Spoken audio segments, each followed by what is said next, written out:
तो जय हिंद जय भारत मेरे प्यारे छात्रों। आज हम बात करेंगे क्वांटाइजेशन ऑफ चार्ज के बारे में कि क्वांटाइजेशन ऑफ चार्ज होता क्या है। लेकिन चैनल पर आप नए हैं तो लाइक शेयर एंड सब्सक्राइब करना ना भूला करिए। देखिए क्वांटाइजेशन ऑफ चार्ज आप Q बराबर n इंटू ई। सभी लोग जानते होंगे कि चार्ज जो दो टाइप का होता है, बेंजामिन फ्रैंकलिन ने बोला था। एक पॉजिटिव चार्ज होता है और दूसरा निगेटिव चार्ज होता है। लेकिन Q बराबर n इंटू ई लिखना बहादुरी नहीं है, इसको समझना जरूरी है कि जो मैग्नीट्यूड ऑफ चार्ज होता है, magnitude of charge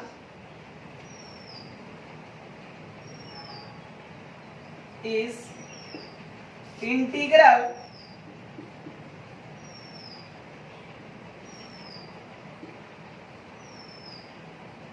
multiple of fundamental charge. Fundamental charge तो आपके दिमाग में ख्याल आ रहा होगा कि सर ये इतना लिख दिए, फंडामेंटल चार्ज कौन है? यन तो एक आपका, जहां यन एक इंटीजर है, यन एक क्या है, वह एक इंटीजर है। लेकिन यहां पे जो यन इंडिकेट कर रहा है वह नंबर ऑफ इलेक्ट्रॉन को इंडिकेट कर रहा है, नंबर ऑफ इलेक्ट्रॉन को इंडिकेट कर रहा है। और ई आपका charge of electron, charge of electron. और यही जो ई है इसी को बोलते हैं फंडामेंटल चार्ज। क्या बोलते हैं? Fundamental charge. इसका नाम फंडामेंटल क्यों रखा गया? क्योंकि इससे छोटा चार्ज कोई भी बॉडी होल्ड नहीं कर सकता, इसलिए इसको फंडामेंटल चार्ज बोला गया। और इसकी वैल्यू कितनी होती है अगर हम ये जानना चाहें, E बराबर 1.6 into 10 to the power minus 19 coulomb. अगर कोई भी बॉडी को इससे छोटा चार्ज अगर हम देंगे तो ये चार्ज वह बॉडी होल्ड नहीं कर सकता। और अगर n बराबर 1 2 3 इंटीजर हम रखते जाएं, 1 2 3 रखते जाएं, तो जो चार्ज का अमाउंट होगा वो plus minus e, plus minus 2e, plus minus 3, plus minus 4e, इस फॉर्म में वो चार्ज आगे बढ़ेगा। E 2e 3 4e इस रूप में हमारा चार्ज आगे बढ़ेगा। इट मींस चार्ज जो होगा, क्वांटाइजेशन ऑफ चार्ज के थ्रू देखा जाए तो चार्ज कभी भी फ्रैक्शनल फॉर्म में किसी भी बॉडी पर नहीं हो सकता।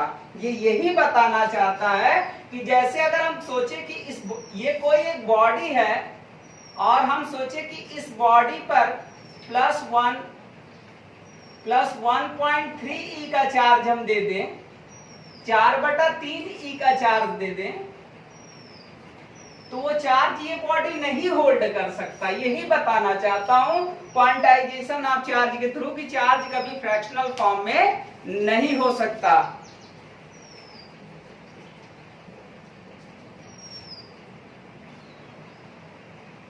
अब जैसे मैंने यहाँ पर एक वर्ड लिखा है, can this charge hold by the body. क्या ये चार्ज कोई भी बॉडी होल्ड करेगा? जैसे आपको दिख रहा होगा तो कहेंगे हाँ सर हाँ होल्ड करेगा। लेकिन ऐसा नहीं है। जो नहीं है, जैसे यहाँ पर देखा जाए कि इस चार्ज का जो मैग्नीट्यूड है that is less than fundamental charge. The magnitude of this charge body is less than that of fundamental charge. Therefore, this charge cannot hold by the body because the magnitude of this charge is less than fundamental charge. ये तो हमारा theoretically हो गया, क्योंकि हमारा fundamental charge 1.6 into 10 to the power minus 19 coulomb का होता है। उससे छोटा चार्ज है क्योंकि -20। तो सीधा पता चल गया थ्योरेटिकली। मैथमेटिकली अगर हम प्रूफ करें तो क्वांटाइजेशन ऑफ चार्ज Q बराबर n इंटू ई होता है, n बराबर Q बाई ई। तो 1.6 सॉरी कितना 4.8 4.8 into 10 to the power -20 upon 1.6 into 10 to the power -19। जब डिवाइड करेंगे तो n की वैल्यू 0.3, इट मीन्स 3/10। तो क्या कोई भी इंटीजर फ्रैक्शनल फॉर्म में हो सकता है? जब नहीं हो सकता तो क्या ये चार्ज वो बॉडी होल्ड कर सकता है? तो आप कहेंगे कि ये चार्ज वो बॉडी होल्ड नहीं कर सकता, क्योंकि कोई भी बॉडी पे चार्ज फ्रैक्शनल फॉर्म में नहीं हो सकता। जैसे आपके कुछ बच्चों के दिमाग में ये आ रहा होगा कि अरे ये तो अप क्वार्क की वैल्यू है, 2/3 जो होती है वो अप क्वार्क होता है। क्वार्क एक कॉन्सेप्ट है, अभी आगे के वीडियो में हम बात करेंगे। और ये डाउन क्वार्क की वैल्यू है। तो लोगों को ये पढ़ने से किताब में समझ में आ रहा होगा कि अरे ये तो होगा, ये तो होगा, लेकिन नहीं, कॉन्सेप्ट को समझना जरूरी है। ये भी चार्ज बॉडी होल्ड नहीं कर सकता। क्यों? क्योंकि क्वार्क की जो स्टेबिलिटी है वह न्यूक्लियस के अंदर है और उसकी लाइफ टाइम बहुत छोटी होती है। तो ये भी चार्ज बॉडी होल्ड नहीं कर सकता बाय क्वांटाइजेशन ऑफ चार्ज। ये दिमाग में बैठा के रखिएगा, ये चार्ज न्यूक्लियस के अंदर वेरी स्मॉल टाइम इंटरवल के लिए होता है। तो ये चार्ज नहीं न्यूक्लियस के अंदर हो सकता है, बॉडी पे ये चार्ज नहीं होल्ड हो सकता।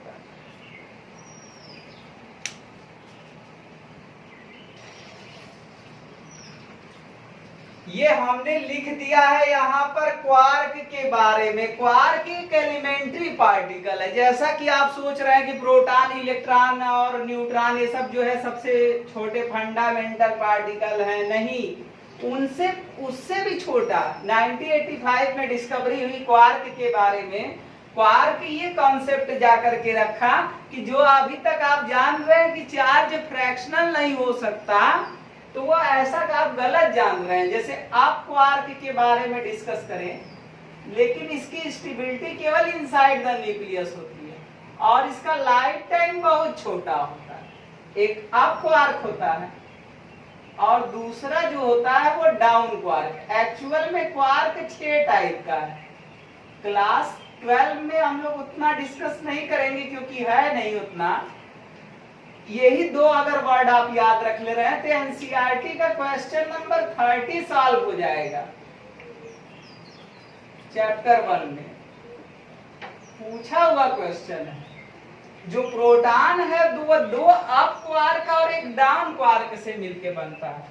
तो 2 अप क्वार्क लेके चलेंगे तो +2/3 +2/3 -1/3, तो ये कितना आ जाएगा +E। इसीलिए बोलते हैं प्रोटॉन एक पॉजिटिव है और जिस पर चार्ज आप आसानी से बोल ले जाते हैं कि +1.6 into 10 to the power -19 coulomb का चार्ज होता है। और आप रट के बैठते हैं कि न्यूट्रॉन चार्जलेस है, तो वो होता है +2/3 -1/3 देखिए कितना आ गया 0। तो न्यूट्रॉन चार्जलेस है।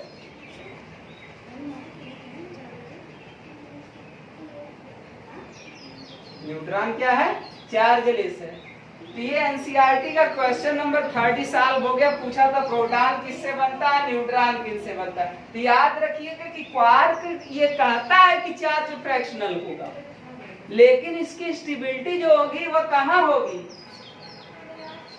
स्टेबिलिटी इनसाइड द न्यूक्लियस, अर्थात बॉडी पर चार्ज फ्रैक्शनल नहीं हो सकता। न्यूक्लियस के अंदर ऐसी पॉसिबिलिटी बन सकती है जहां पर चार्ज फ्रैक्शनल में एग्जिस्ट हो सकता है, और एक अप क्वार्क के फॉर्म में और दूसरा डाउन क्वार्क के फॉर्म में।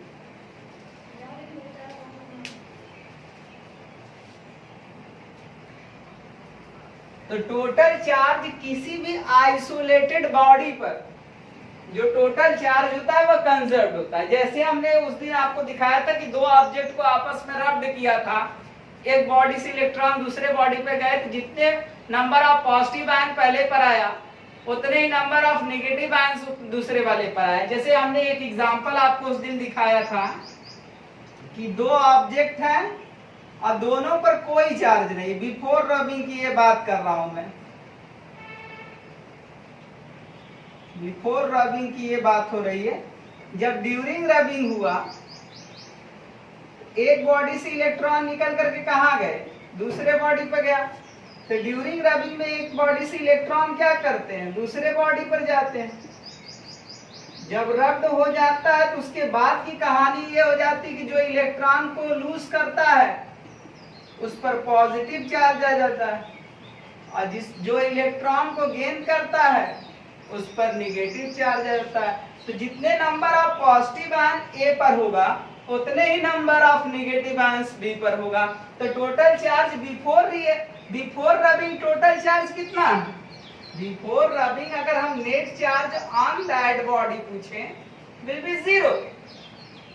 आफ्टर रबिंग अगर हम बात करें कि total charge on the body कितना होगा, तो दैट इज 0। मतलब total charge on the body will be क्या होना चाहिए, कंजर्व होना चाहिए। जैसे एक एग्जांपल हम केमिस्ट्री में लेके चले, तो जैसे HCl का नाम आप सुने होंगे, तो HCl को डिकम्पोज करेंगे तो H+ बनेगा और Cl- बनेगा। तो अब यहाँ पर आप देखिए तो HCl पर total charge before reaction total charge कितना है, 0।